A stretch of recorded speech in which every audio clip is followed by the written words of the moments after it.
सुप्रभात। मनुष्य अर्थ को प्रधानता देता है, जबकि पशु काम को।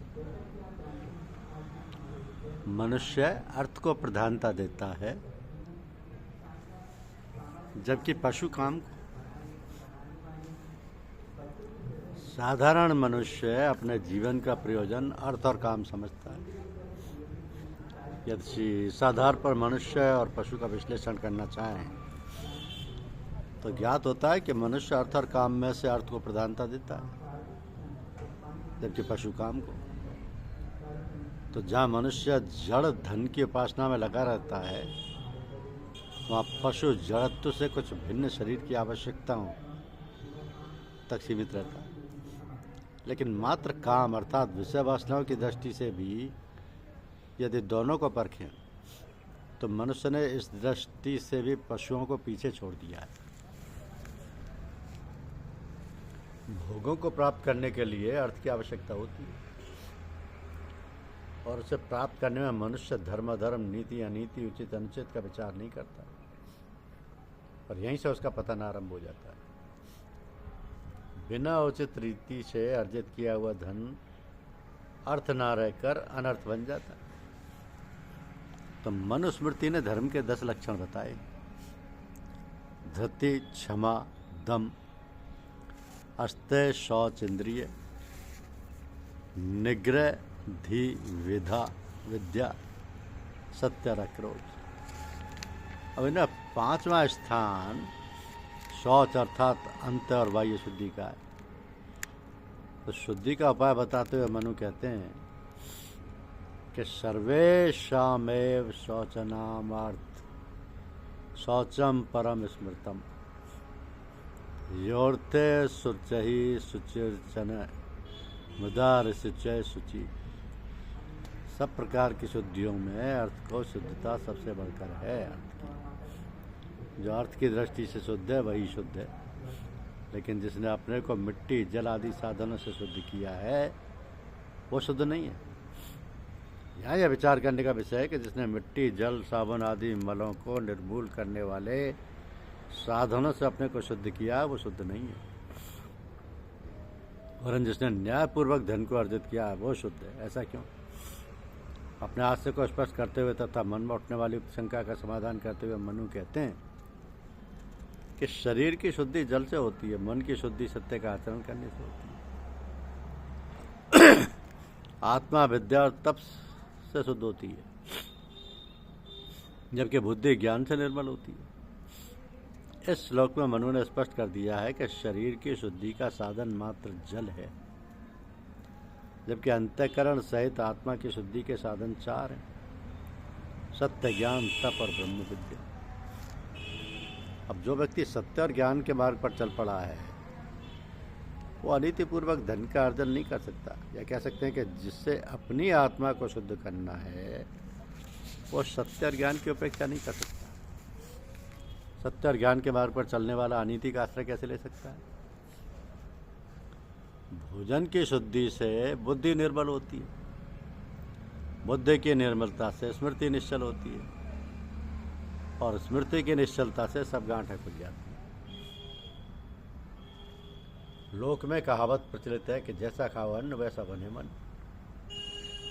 इसलिए संभवतः प्राचीन काल में ऋषि मुनि तपस्वी जन हरेक के घर का भोजन स्वीकार नहीं करते थे। गुरु नानक देव के जीवन में एक ऐसा प्रसंग आता है कि उन्होंने एक नितांत निर्धन बढ़ई के घर रूखी सूखी रोटी खाकर खाना स्वीकार किया, परंतु उस क्षेत्र के जमींदार के समृद्ध भोजन को खाने से मना कर दिया, और उसके दुराग्रह करने पर बढ़ई लालो के घर की रोटी एक हाथ में तथा एक दूसरे हाथ में उसके घर की पूरी को लेकर निचोड़ कर दिखा दिया कि बढ़ई का धन परिश्रम और ईमानदारी से कमाया है, इसलिए उसमें से अमृत टपक रहा है, जबकि जमींदार का धन अन्यायपूर्वक गरीबों का शोषण करके कमाया गया है, उसमें से खून बह रहा है।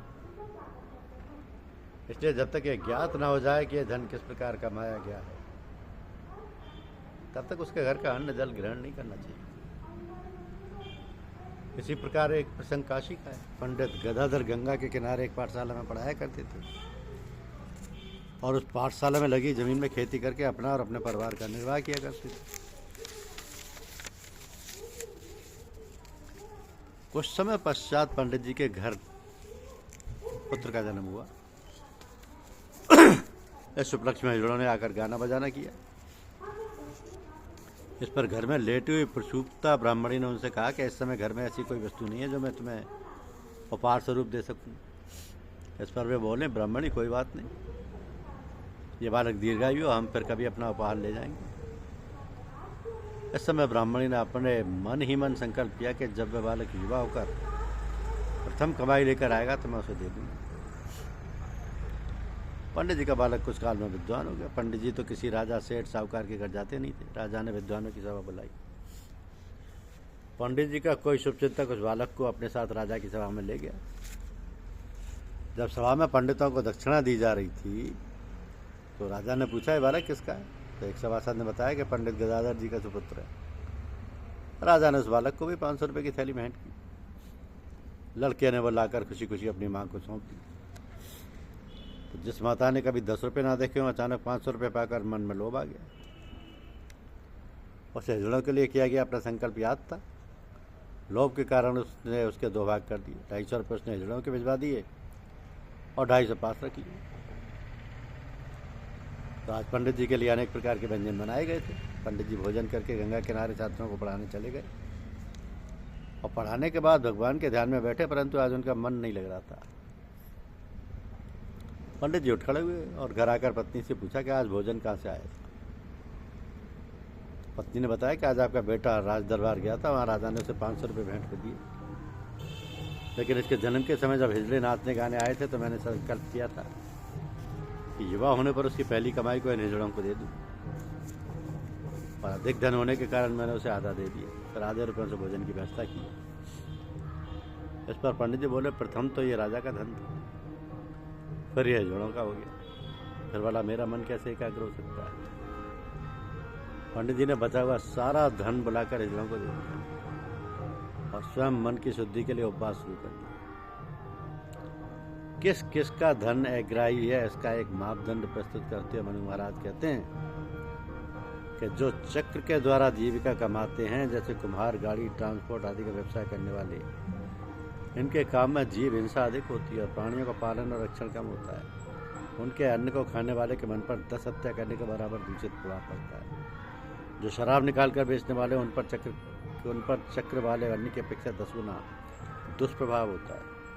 जो लोग बाहर के दिखावे, वेशभूषा, आडंबर और ढंग से जीविका का उपार्जन करते हैं, उनके अन्न पहले से 10 गुना अधिक मन को दूषित करता है। मर्यादा का पालन न करने वाले राजा का अन्न, वेशभूषा और बाह्य आडंबर से आजीविका का उपार्जन करने वाले की अपेक्षा 10 गुना अधिक मन को दूषित करता है।